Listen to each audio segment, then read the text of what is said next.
তো আজকে আমরা আলোচনা করব কিভাবে এইচএসসিতে 50% সিলেবাস কমিয়ে ফেলা সম্ভব। ঠিক আছে? তো এটার এক্সাম্পল হিসেবে আমরা শুরু করি, ধরো এটা থেকেই, যে ধরো তোমরা ফিজিক্সের ভেক্টর চ্যাপ্টারটা পড়বা। ঠিক আছে? এই ভেক্টর চ্যাপ্টারের যে থিওরি, তোমাদের ম্যাথের কিন্তু আবার দেখো হায়ার ম্যাথ ফার্স্ট পেপারে ম্যাথেরও কিন্তু একটা ভেক্টর চ্যাপ্টার আছে। তাহলে ওই চ্যাপ্টারটা থিওরি আর ফিজিক্সের ভেক্টরের থিওরি এটা কিন্তু 100% সেম। এর সাথে সাথে তোমাদের যে স্থিতিবিদ্যা যে চ্যাপ্টারটা আছে ফিজিক্স ম্যাথ সেকেন্ড পেপারে, এইটার থিওরিও কিন্তু 100% সেম। তার মানে তুমি যদি ফিজিক্সের ভেক্টর ভালো করে পড়ো তাহলে তোমার ম্যাথের ভেক্টর পড়া হয়ে গেল, এদিকে ম্যাথ সেকেন্ড পেপারের স্থিতিবিদ্যার থিওরি পড়া হয়ে গেল। ঠিক আছে? তারপরে তোমার শুধু কি করতে হবে, ম্যাথের আর এই দুইটা চ্যাপ্টারে শুধু ম্যাথগুলো সলভ করতে হবে, কিছু ইম্পর্টেন্ট ম্যাথ সলভ করলেই তোমাদের তিনটা চ্যাপ্টার পড়া হয়ে যাবে।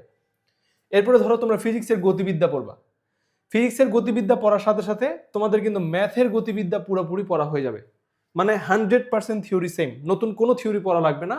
শুধু তোমার কি করতে হবে, ম্যাথের কিছু ইম্পর্টেন্ট কোশ্চেন, মানে বিগত বছরের প্রশ্ন যেগুলো আসে বোর্ডে, এগুলো সমাধান করে নিলে তোমাদের অধ্যায়ের পড়া হয়ে গেল। তাহলে দেখো তুমি এখানে পড়লা কিন্তু ফিজিক্সের দুইটা চ্যাপ্টার, এই দুইটা চ্যাপ্টার পড়তে পড়তে তোমাদের কিন্তু ম্যাথের তিনটা বড় বড় চ্যাপ্টার পড়া হয়ে যাচ্ছে।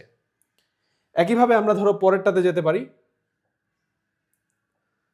এরপরে ধরো তোমরা ফিজিক্সের আদর্শ গ্যাসের যে অধ্যায়টা আছে দশম অধ্যায়, এই দশম অধ্যায় পড়লা।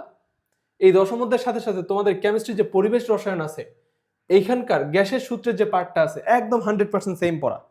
তার মানে তুমি যদি ফিজিক্সের গ্যাসের চ্যাপ্টারটা পড়ো তাহলে তোমার ম্যাথের কেমিস্ট্রি চ্যাপ্টারটা অর্ধেক পড়া হয়ে যাবে।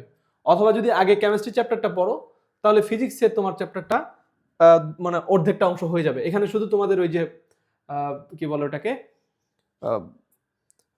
কি পার্ট, ওটার নাম যেন ভুলে গেলাম, শিশিরাঙ্ক, শিশিরাঙ্কের যে পার্টটা আছে ওইটা বাকি থাকবে, কিন্তু বাকি সবকিছুই তোমাদের পড়া হয়ে যাবে। এরপরে ধরো তুমি জৈব রসায়ন পড়তে আসছো। তুমি যখন জৈব রসায়ন পড়বা, জৈব রসায়নের সাথে সাথে তুমি কোষ রসায়ন পড়ে ফেলো, তোমাদের বায়োলজির কোষ রসায়ন আর উদ্ভিদ সাহিত্যত্ব যে অধ্যায়টা আছে, এই তিনটা চ্যাপ্টারকে তুমি একসাথে পড়বা।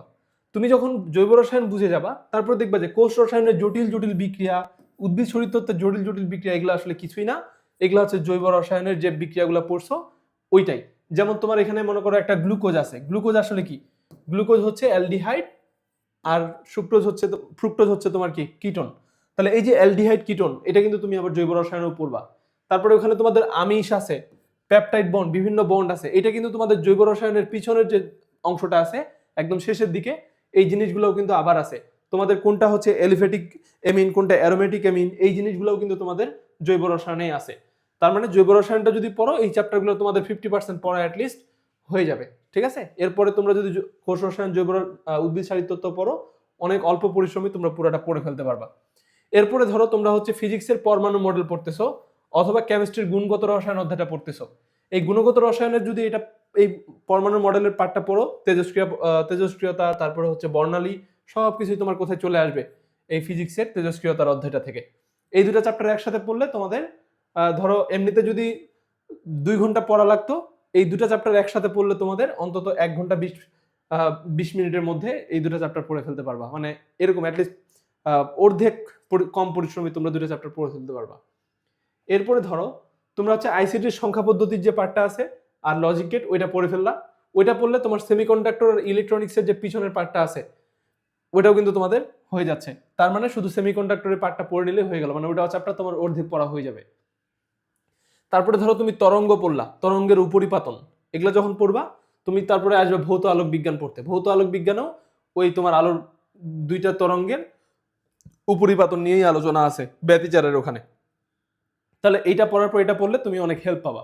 তারপর হচ্ছে দিক পরিবর্তী প্রবাহ, তোমাদের ফিজিক্স সেকেন্ড পেপারে পঞ্চম অধ্যায় যেখানে আছে ওই জায়গাটাতেও কিন্তু তোমার তরঙ্গ নিয়ে আলোচনা আছে। তাহলে তরঙ্গ পড়ার পর এই দুটো চ্যাপ্টার পড়লে তোমরা অনেক বেশি বেনিফিট পাবা। এরপরে তোমরা হচ্ছে ফিজিক্সের বলবিদ্যা পড়লা, তারপরে তোমাকে কাজ ক্ষমতা শক্তি পড়তে হবে, কারণ এই চ্যাপ্টারগুলো রিলেটেড। এটার সাথে সাথে তোমাদের সরল দোলকের গতিশক্তি, বিভব শক্তি, এগুলো নির্ণয় করতে বলে। সো ওইটাও তোমার পড়তে হবে। ওইটা তোমার এখানে কাজ ক্ষমতা শক্তির সাথে মিক্স করে দেয় পরীক্ষায় কোশ্চেনগুলোতে। তার মানে তিনটা চ্যাপ্টারকে তোমার একসাথে পড়তে হবে। তারপরে মহাকর্ষ অভিকর্ষ, এখানকার তোমার ওই যে জি এর তারতম্যর যে ব্যাপারগুলো, ওগুলো আবার সরল দোলকের সাথে মিক্স করে দেয়। তার মানে তোমার সরল দোলক আর মহাকর্ষ অভিকর্ষের এই পার্টটা একসাথে পড়তে হবে। ঠিক আছে? তারপরে মহাকর্ষ অভিকর্ষের তোমার এখানে যে বিভব শক্তি, গতিশক্তি, সরি মানে বল, প্রাবল্য, বিভব, এগুলা কিন্তু আবার স্থির তড়িতের ফর্মুলাগুলোর মতোই। তার মানে এই দুটো চ্যাপ্টার একসাথে পড়লে তোমাদের অনেক মানে অর্ধেক পড়াশোনা দিয়েই দুটো চ্যাপ্টার পড়ে ফেলতে পারবা। তারপরে ধরো তুমি সরলরেখা পড়তে আসছো, সরলরেখার কনসেপ্ট তোমার বৃত্তে লাগবে, আবার বৃত্তে আর সরলরেখার কনসেপ্ট তোমার কনিকে লাগবে। তার মানে এই তিনটা চ্যাপ্টার তুমি কি করবা, মনে করবা একটা চ্যাপ্টার, ঠিক আছে? তিনটা চ্যাপ্টার একসাথে পড়বা। তারপরে এখানে ডিফারেন্সিয়েশনে তোমাদের স্পর্শকের ঢাল নির্ণয়, বক্ররেখার স্পর্শক নির্ণয়, এগুলো নিয়ে একটা চ্যাপ্টার আছে, ডিফারেন্সিয়েশনের ওই পার্টটা পড়ে ফেলতে পারো। তারপরে তোমাদের ইন্টিগ্রেশনের ক্ষেত্রফল নির্ণয়, এটা কিন্তু এই কনিকের সাথে অনেক বেশি রিলেটেড। তাহলে এই জিনিসগুলো তুমি যদি একসাথে পড়ো, তোমাদের অনেক কম পরিশ্রমেই এই চ্যাপ্টারগুলোর এই অংশগুলো পড়ে ফেলতে পারবা। তারপরে ধরো তুমি ত্রিকোণমিতি পড়তে আসছো, এই ত্রিকোণমিতি আর ইনভার্স ত্রিকোণমিতি আবার রিলেটেড, তার মানে এই দুটো চ্যাপ্টার একসাথে পড়বা। তারপরে এই ত্রিকোণমিতি আর ইনভার্স ত্রিকোণমিতির ফর্মুলাগুলো দিয়েই তোমার হচ্ছে কি করতে হবে, অন্তরীকরণ, যোগজীকরণ পড়তে হবে। তাহলে তুমি কি করতে পারো, এই চারটা চ্যাপ্টারকেও একসাথে পড়তে পারো। তাহলে কি হবে, তোমার অর্ধেক কম পরিশ্রম দিয়েই তুমি এই চারটা চ্যাপ্টার পড়তে পারবা। কারণ একটা নলেজ তো আরেকটাতে পড়তেছো। তোমরা যখন একটা চ্যাপ্টারের পর দীর্ঘদিন পর আরেকটা চ্যাপ্টার পড়তে যাও ওই রিলেটেড, তখন কিন্তু আবার পুনরায় ওই নতুন করে চ্যাপ্টারটা পড়তে হয়। আর এই চারটা চ্যাপ্টার যখন তুমি একসাথে পড়বা, তখন কিন্তু এই নলেজটা তোমার থাকেই যাচ্ছে, এটা তুমি সহজেই পরের চ্যাপ্টারটাতে ইউজ করতে পারবা। তারপরে ধরো এখানে তুমি ফিজিক্সের পিএইচ বাফারের, কেমিস্ট্রিতে পিএইচ বাফারের যে টপিকটা আছে চতুর্থ অধ্যায়, ওইটাকে তুমি আবার ওই পরিমাণগত রসায়নের যে অ্যাসিড ক্ষার টাইট্রেশন, একদম সেম ম্যাথ কিন্তু এখানেও চলে আসে, রাসায়নিক গণনাগুলো এখানে একদম হুবহু চলে আসে। তো এটা তোমাদের একসাথে পড়তে হবে। তারপরে ধরো পাতনের যে পার্টটা তোমাদের গুণগত রসায়নের, ওখানে ক্রোমাটোগ্রাফি যেটা আছে, এগুলো আবার পরিমাণগত রসায়নের যে শেষের দিকে তোমরা দেখবে আবার গ্যাস ক্রোমাটোগ্রাফি নিয়ে আলোচনা আছে। তো এই ক্রোমাটোগ্রাফিগুলো তোমরা একসাথে পড়ে ফেলতে পারো। এতে করে তোমরা খুবই কম সময়ের মধ্যে একদম এই চ্যাপ্টারগুলো পড়ে ফেলতে পারবা, এবং দেখবা তোমার মনে হবে যে অর্ধেক প্রিপারেশন দিয়েই তোমার মানে এমনিতে একটা একটা করে চ্যাপ্টার আলাদা করে পড়তে যে ইফোর্ট লাগতো, তার 50% কম ইফোর্টে সবগুলো চ্যাপ্টার পড়া হয়ে যাবে এবং খুব অল্প সময়ে তোমরা সিলেবাস শেষ করতে পারবা।